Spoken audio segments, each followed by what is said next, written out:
I don't want to say the one wearing. I have a white. She has a white too. Patterns. So my green lady, you're welcome. That's the word. Yeah, we're green. So you're welcome to the program. Bolaji, how are you? I'm fine. You're looking beautiful. Yeah. Simple. I think Bolaji is just in the mood this morning. Yeah. From her makeup, you could tell from. And she has been very, very quiet today, this morning. What's happening? How was your weekend? Car shortage. Car shortage brought the simplicity. So with you. You're welcome to this. Hi, Miriam. You look so good. Thank you. I mean, it feels good to be on air today. That's the award-winning producer. I mean, it's nice to be here. Just last week was International Women's Day. And that week you won an award. I had a great week. Trust me. I did. No, last week was the highlight for me. Everything was. Tell me, it's like a missing out. No, you know, there was this. I attended this event for women, and the people I met there, the guests, the panelists. The connection was heavy. You needed to see women, and you know, the center of this year's celebration was on technology, innovation, and you need to see women in technology. You women in tech. You need to see achievement. Oh my God, I was inspired. Those women were, you know, and sometimes we need to go out, meet people like this to get the inspiration. Do you know what I see? I see that we shouldn't be limited as women. Yes. We have women in tech doing amazing things, doing exponential things. So regardless of the field that you are, you can stand out. Great. Yes, that's the word. All right, so happy International Women's Month. Yes, it's still a month. Yes, it's a month. And we are claiming this month for women. So happy International Women's Day. Thank you. Thank you. So you're welcome fully to the program. We'll be having our first stop on the program, which is the newspaper review segment. That will be after this break.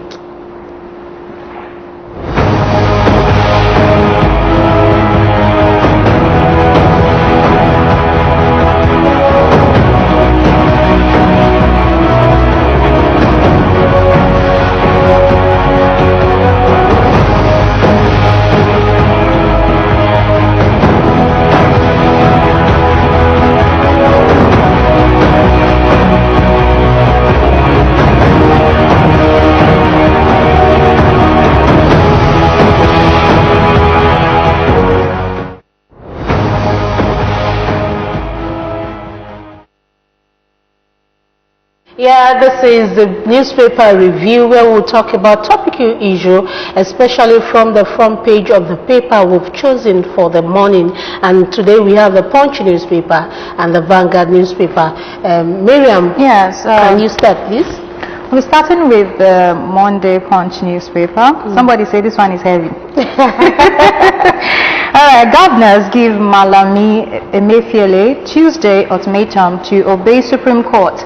The Punch newspaper has it that the state government, which sued the federal government on the Naira redesign policy, have given the Attorney General of the Federation and Minister of Justice, Abubakar Malami, SAN, and the CBN Governor Godwin Emefiele, till Tuesday to comply with the order of the Supreme Court on the currency. The state government threatened to file contempt charges against the two top officials on Tuesday should they fail to obey the Affairs Court, which ordered that the 1,500 and 200 Naira notes should be in circulation alongside the new notes till December 31st, 2023. Over 1 week after the court handed down the order, the AGF and the CBN has kept mute over this verdict. The silence has embodied Nigerians and businesses to reject the old Naira notes as legal tender. Well, the Council of Kaduna, Kogi and Zamfara states, which dragged the federal government before the Supreme Court on the matter, Abdulkarim Mustafa SAN disclosed that Malami was served with the enrolled order from the CTC of the judgment on Friday afternoon, adding that the expected immediate compliance with the judgment as the non-service of the documents had given the government and the CBN an escape route. I have so many unanswered questions. Number one Why your question. face like this? It's really frustrating. Bolaji had assured the whole thing. I had it to this morning. Yeah. No, number one unanswered question is, why is it difficult for CBN to just listen to the pleas of Nigerians? And number two is, don't you think there are external forces to this? Well, I'm just thinking out loud. How will external forces overrule the Supreme Court? Number one, and why would the federal government not listen to the Supreme Court? What are they trying to teach us? Everywhere. What are they teaching us? That we should, anytime the court says we should do something, that means we shouldn't follow. That means we are following what the federal government is doing, and we are taking the law of the Supreme Court as something that shouldn't be used or something that shouldn't be followed. So what is the federal government teaching us Nigerians when they say that the Supreme Court gave an order 10 days ago? They're not telling us. There's something. They should tell us something, because the suffering is too much, and there are a lot of people that are not collecting this old notes, even with the Supreme Court. I heard this disheartening news about the on-air personality that died over the weekend of Fresh FM Ibadan that trekked to work. Me too, I trek. This thing is having mental. It's having a ripple effect on everything. Everything. If you think you're going to dodge it, it's coming back to you. And if you think you can even escape it, one way or the other, you'll catch up with it. There are some people that don't really understand the struggle. I have friends. I ask them, how do you survive? They'll be like, no, this policy thing does not affect me. I always find my way around to get cash. I'm like, I'm happy for you, but one day is one day. If there's no change, you get caught up and you understand why people are complaining about this. We are fed up. We don't want to give up. It's encouraging a lot of things. Why will I have to collect 5,000 naira? You tell me I will part ways with 1,000 naira. That means I'm collecting 4,000 naira instead of 5,000. The 5,000 is not even enough for me to spend. People collect 1,500 now. 1,500 for 5,000 naira. Yes, people do that. That's and Nigerians, we will always take advantage of things that are not supposed. Anyway, a lot of people doing this more than they should. God will help us. All right. Yeah. Speaking the second story. This is one of the top stories from the Vanguard newspaper. Nigeria's first female senator, Franca Afegwa, is dead. Nigeria's first female senator, Franca Afegwa, is dead. She died on Sunday, that was yesterday. Disclosing this in statement, Afegwa's family said the Afegwa family of Edo State has confirmed the demise of the first woman senator in Nigeria, Senator Franca Afegwa, whose sad event occurred yesterday, March 12, 2023. She combined beauty and brain during her service to Nigeria. Funeral details will be announced by the family soon, the family said. Well, she made history. She made history. That's one of the things that made us choose that topic from the headline, because she's one woman that has placed women on that pedestal, and she has encouraged a lot of women to come into politics. When you mention Franca Afegwa, you said the first woman in Senate, and when she died yesterday, the story eats somehow, because you see that a woman that has made name is no more. And it's even International Women's Week. Okay, week, that was so God bless her soul. May she rest in peace, amen. And so regardless of wherever we find ourselves, women in tech, entrepreneurship, even in your family, politics, anything, stand out, make impact. Make impact. So we celebrate ourselves. And even though we don't have a female president yet, but we really there are other countries in the world that has female female presidents. There's a feature like that I did some times ago. That it will be surprising that there are a lot of female presidents. Over 10 in the world, and there are a lot of prime ministers, women that are doing well in all over the strata, So women should celebrate themselves. We can do it. Develop yourself, because anytime, any day, any opportunity can arrive. When you jump up to it and make yourself proud, make us up proud. So we are proud to be a woman. Yes, I am proud to be a woman. I don't know why the villagers watching right now. They should be. Being a woman is a very serious job anyway. It is, because you need to juggle so many things, home front, you know, with work. No, that's the obvious. It's obvious that being a woman, it's not a daily task.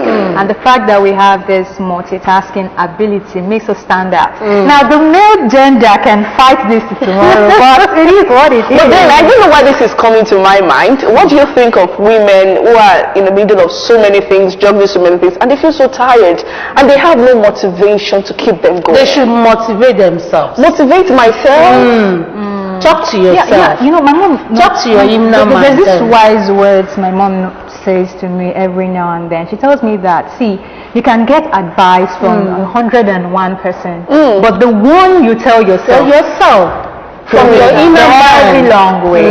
You know, so that part too, I support it. You also need to be there for yourself in every time. The emotions, in fact, the emotions majorly, and that's like what we have on the program today. Let me not let the cat out of the bag. Anyway, so I'll be the first person to motivate myself. Bolaji, well done. Now we have a start. Bolaji, well done. Okay. And motivate people watching. Yeah. Well done. And that will be all on the newspaper review. We will come back after this short break. It will be time for us to go into the discussion proper. We have about 40 minutes for the discussion, and we have something very, very, very interesting for you to learn from the topic. So join us again after this topic, after this break.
You're welcome back to the discussion segment of the Ladies Rendezvous. Let's begin the segment with this quote from Eric Jensen that says, "There is no separation of mind and emotions.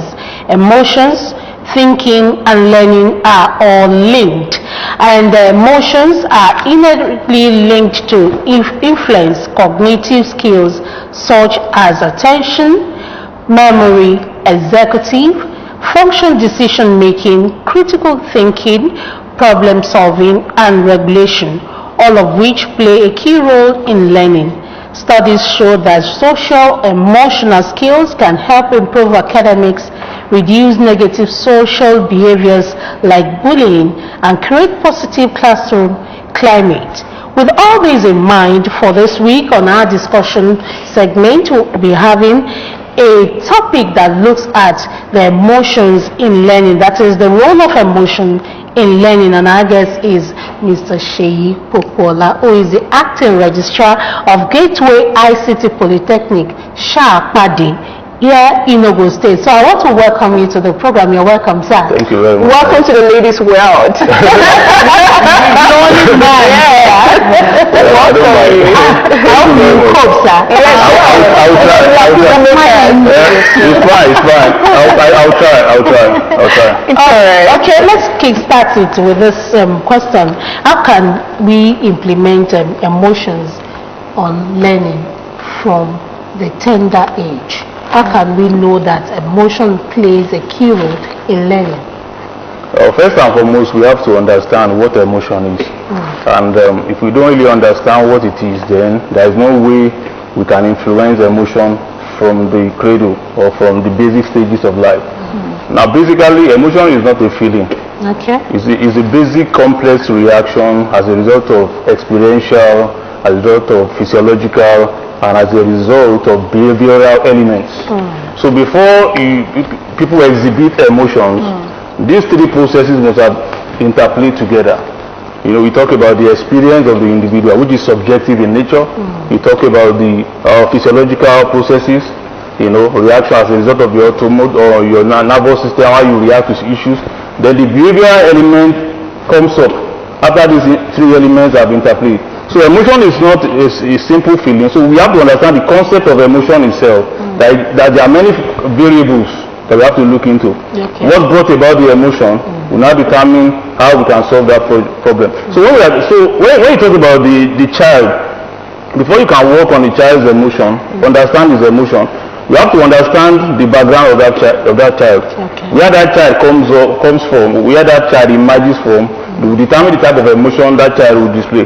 For instance, the child that is from a poverty-stricken nation, you know, the way they react to issues is based on the fact that some of them feel that they are rejected. It's from the point of rejection. Okay. You know, but a child that is born in an atmosphere of love, you know, in developed countries where there are some basic things, you can't say their emotions are the same. It's always unique based on where they come. So the culture is part of what we have to look at before we can, you know, say that this is the type of emotion we are talking about. So to understand the emotion, you have to look at the background variables, then try and work on the background variables. Then maybe you can now influence the emotion to a positive one. Okay, apparently we have the positive and we have the negative. Okay, now before we talk about that, because in our introduction she mentioned that emotions and learning, you cannot separate. Inseparable. Yes. Now, emotions and learning are inseparable. Yeah. Now, can you share with us the link between those two, and if you can give us more relatable examples? Okay, good. Now, emotion and learning, they are inseparable in the sense that they are in two ways: the teacher's emotion, the learner's emotion.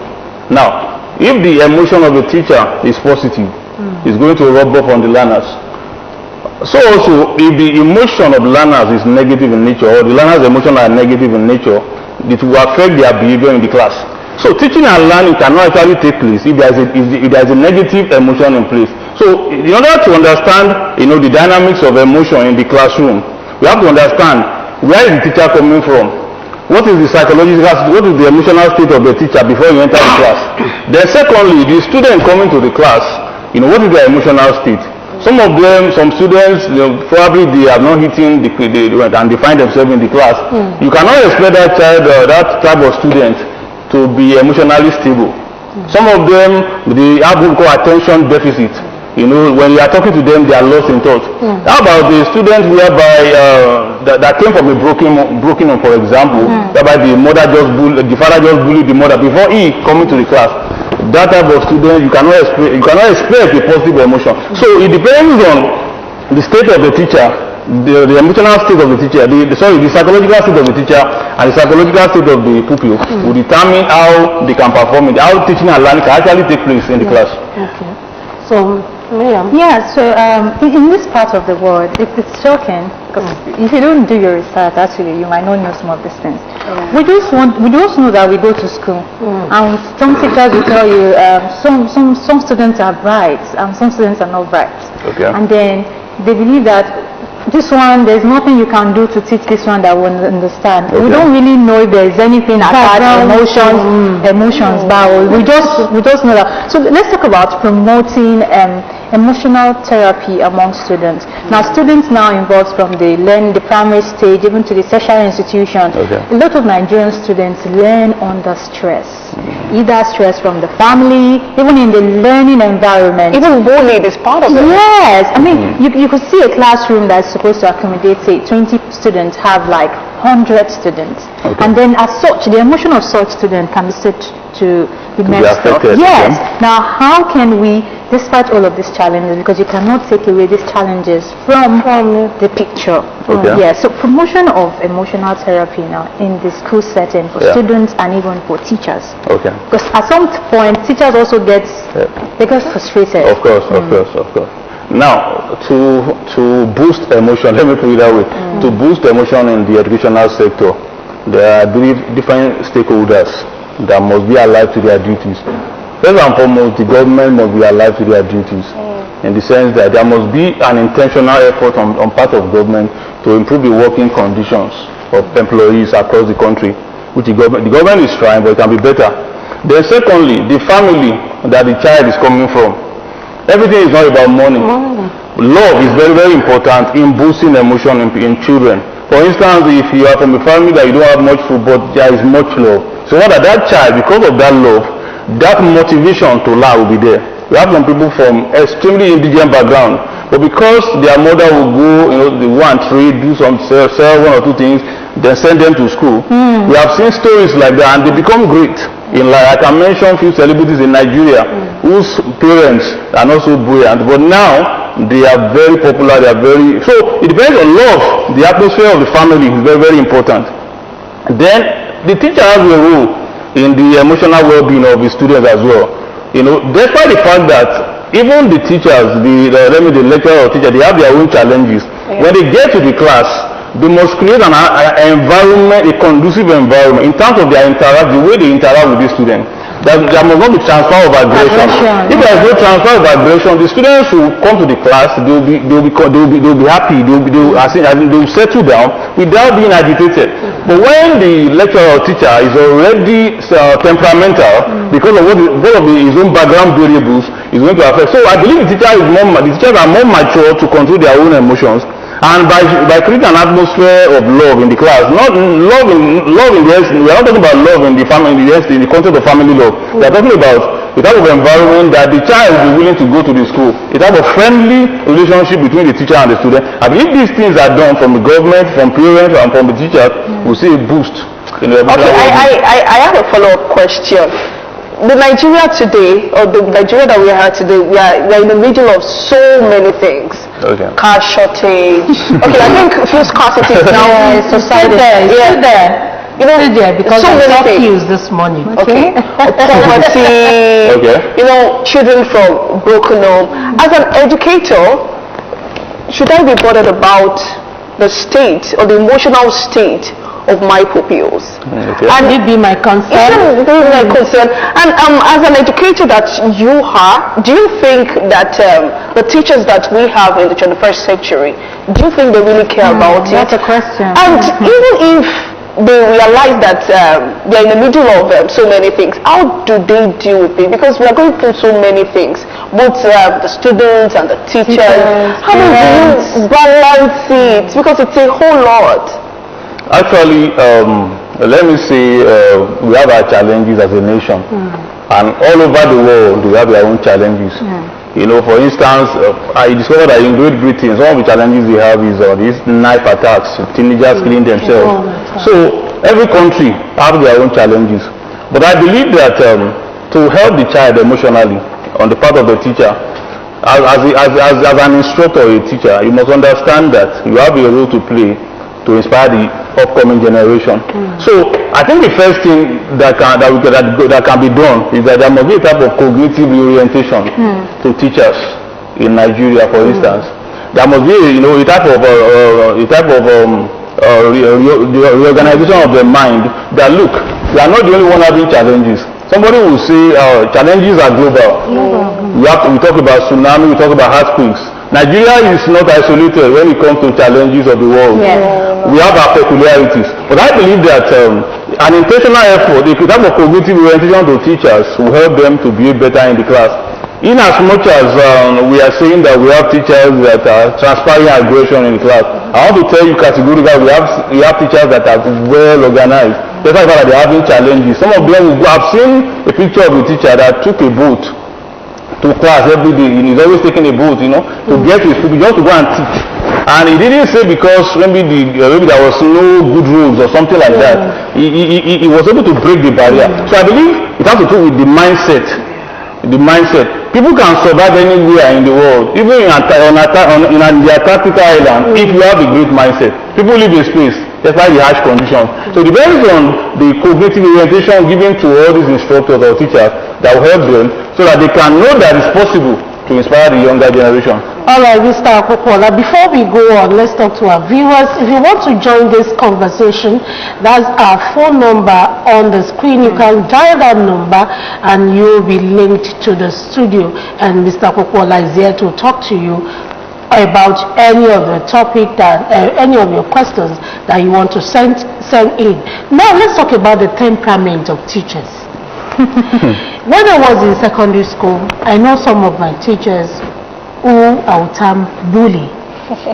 They can beat you, they will beat you till you... They will beat nonsense in and out of Even on the newspapers, I've seen when teachers flog students.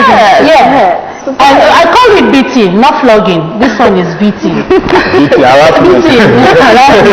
Because they will tell you to, in fact, some will tell you to hold your school uniform tight so that you can feel it. In fact, they are bringing a picture. Yes, she don't even like she won't do that.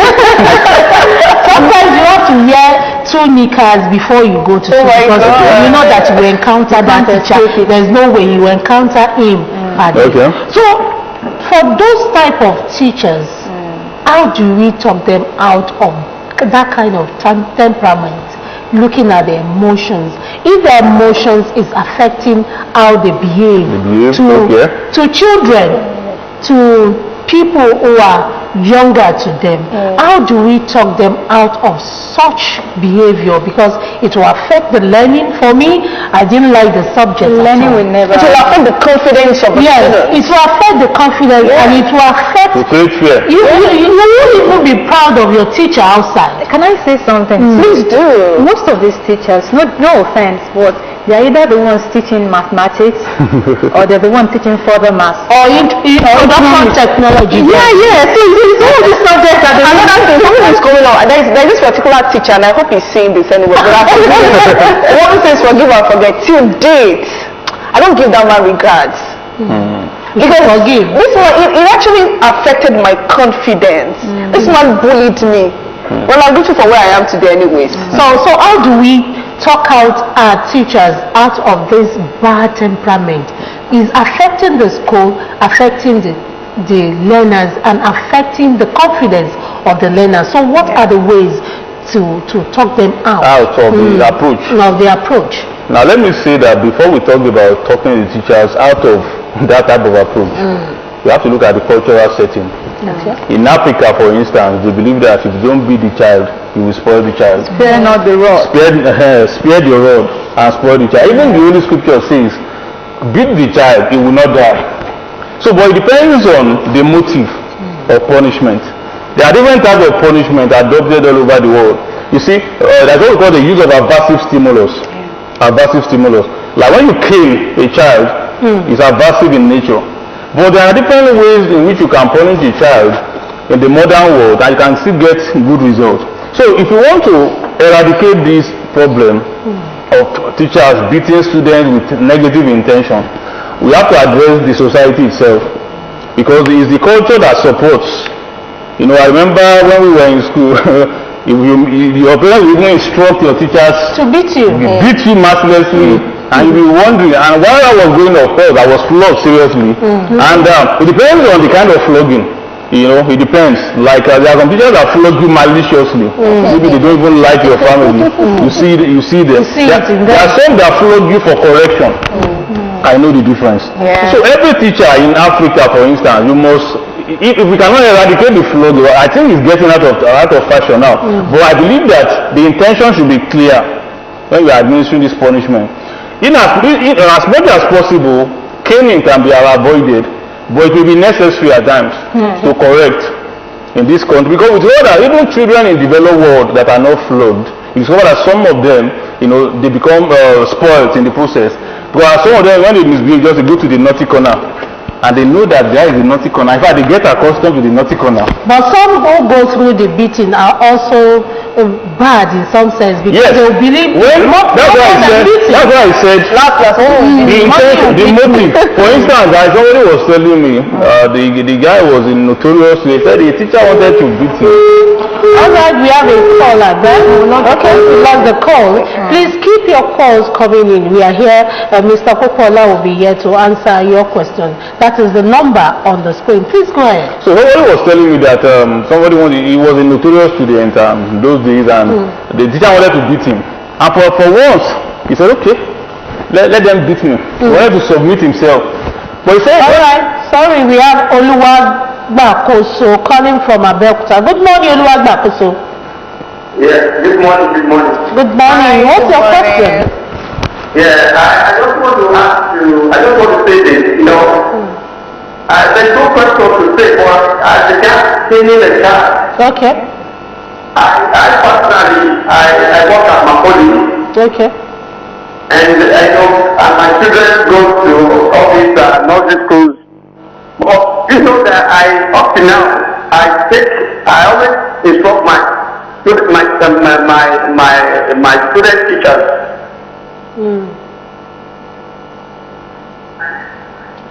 Are you what I'm saying is that I go with the cane. What I'm saying is I always take cane to the teachers of my students. Wow. Why is that? Now, let me tell you what I think what I always, so they don't always use cane. But what happens is I always instruct the teachers personally that I want them to use cane on my children. Wow. Because they are coming to societal questions. Okay. Did you tell them how to use it? I hope it's not the beating. Yeah. Just the flogging. That's what I do. Even the one in the secondary school also. You get so free. There are societal factors that we have to address before not allowing our teachers to chastise or castigate our children. There's a way we have to do, but the societal factors boils down on individual differences. You get it? Now let me now come to my level. The way I was brought up wasn't like the way they're now being taught in the class now. Now I have to change my intervention. You get it? So when you look at the way we grew up, our parents they always care about our future.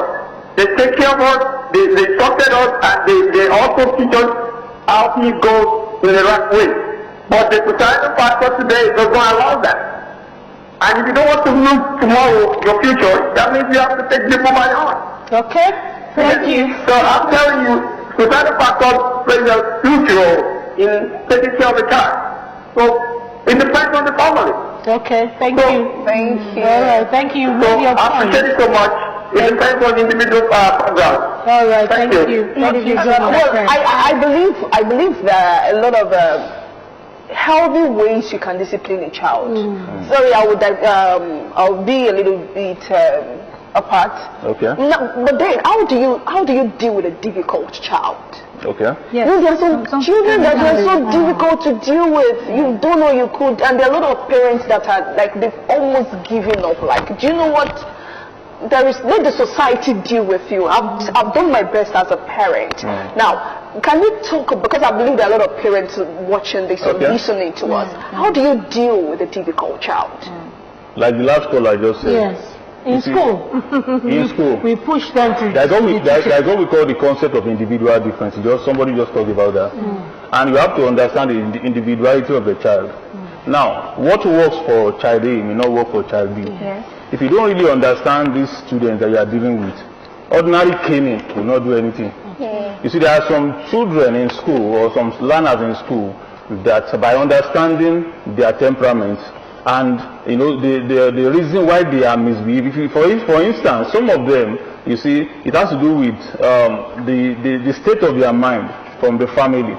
And such children, you have to counsel them. It's about counseling. You see, there are times that you just have to understand the dynamics in your class as a teacher. This particular student, why is this student moody? You need to be observant. I'm a psychologist, so we do a lot of observation. We study people.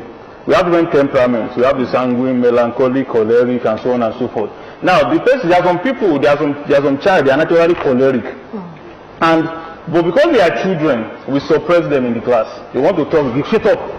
You see, if you don't understand this temperament as a teacher, you are going to have problems. Because by the time you are administering cane, they become more deviant. So, but there are some that are timid. All right. Like we have another call there. Akik Balu from Moe. Hello, Akik Balu. Yes. Good morning.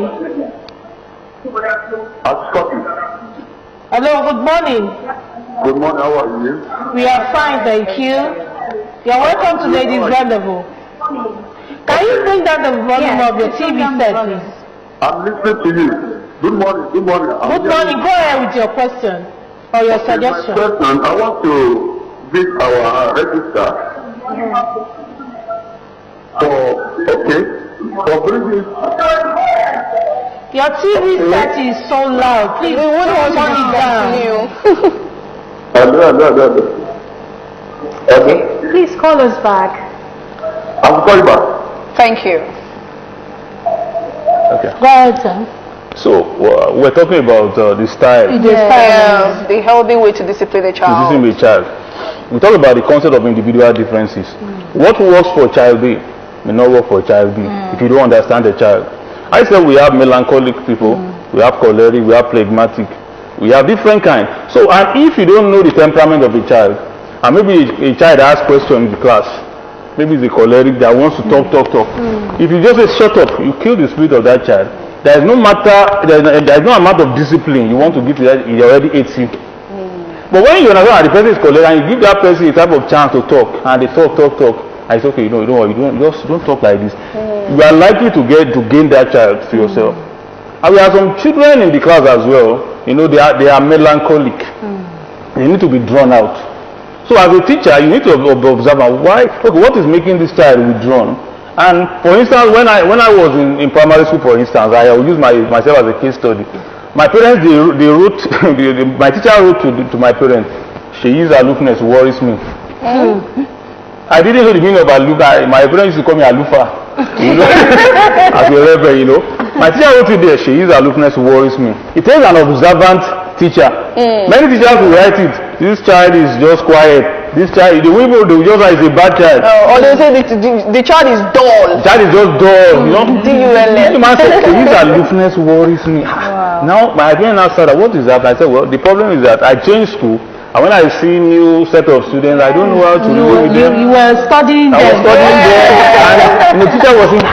So when I grew up, I went to look at the meaning of aloofness, somebody that is always on his own. And my parents came and I became better. And teacher started, he changed my role from one row to another row in the class. And before he knew it, I think the teacher was even surprised because my grades started improving immediately. And the teacher told me, well, he was a Ghanaian, and he said, I'm going to beat you. I said, what did I do? He said, how did your grade just go like this? I said, I did it. He now gave me another, I did it. I said, he was impressed. So, observation on the part of the teacher can change the child's lifestyle if he's observant. Well, I want to think about that. I think if our teachers are well paid, I think they will No, I don't think it's all about money. He said it. It's not all When you about talk money. about Yes. payment, listen. When you talk about, you see, money is not everything. You are talking about motivation. Motivation is not only financial. It's not only financial. Our teachers then needs to be motivated to do all this. You mean the teachers in Yeah, Nigeria? the teachers in Nigeria. Obviously, not even in Africa. Okay, I think that's more motivation. We're talking about, okay, I think Akinpelu is Okay. back. Akinpelu, are you there? Good morning. Yeah. You're welcome back. Good to have you. All right, we can hear you clearly now. Yeah, fine, thank you. Go ahead now. Okay. I want to meet our dear brother. Yes, I'm hearing you. Our dear brother, Kukola, I want to say thank you to you for coming to online, sir. Thank you, sir. Okay, the question I want to ask from you is that this issue of motivation that we are talking about, sir. You know, now in Nigeria, our government, they don't allow the teachers to beat the children again. In our own time, the cane is one of the measurements that the teacher use to correct some mistake of the students. But today now, all that one have been reduced. And I don't know what the teachers they are going to do about that one. That one has reduced the discipline in the church, in the school. They not allow the students to concentrate in what they are doing in the school any longer. That's why you see them molesting the teachers, molesting the lecturer, no fear in their heart any longer. That is why the education system is still reducing to the lower level. And I don't know what you want to say about that one, so that we able to control that emotion of all our students, for them to have proper education for the future. As this our media something said, that we should motivate ourselves. Yes, it is good, but the teacher is the key to motivate the students. Our teachers also did the same work in our own life, and today we are enjoying it. But our teachers today, some of them, they are putting national attitude to the training of the students, and that is the major problem we are facing in society today. All right. Now, I want you to throw more light on that. So what our teachers can do to make sure they correct all these anomalies that is going on in the school sector. Thank you, and God bless you. Thank you, sir. Thank you. All right. You can. To respond to your question, sir. Basically, you said the government has introduced a policy whereby teachers are not allowed to beat children again. Corporal punishment. Let me say that beating, the traditional beating is going out of vogue now all over the world. So the government of Nigeria introducing a policy that teachers will not be beating children. It's not in isolation. It's in line with global practices. But I think the major solution to this problem is that the family is the bedrock for discipline of a child. You see, the school is meant to play a complementary role to what is done at home. You see, many parents are pushing their responsibilities to the school. If a child is well disciplined at home, by the time he gets to the school, there will be lesser work for the teacher to do. So we need to return back to the families.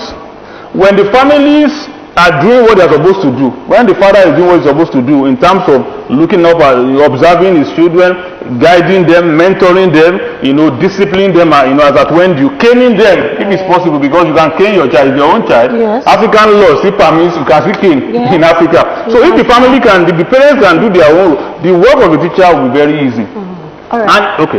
All right. Well, I have to cut you short now because time is really not by our side. Okay. The topic is the role of emotions in learning. And learning can also be formal and informal. Yeah. And we cannot take this learning for just the primary or the toddlers learning. We Classroom. also have adults learning. Okay. And some of this learning can be direct and indirect, just like the formal and informal. Now, Yeah.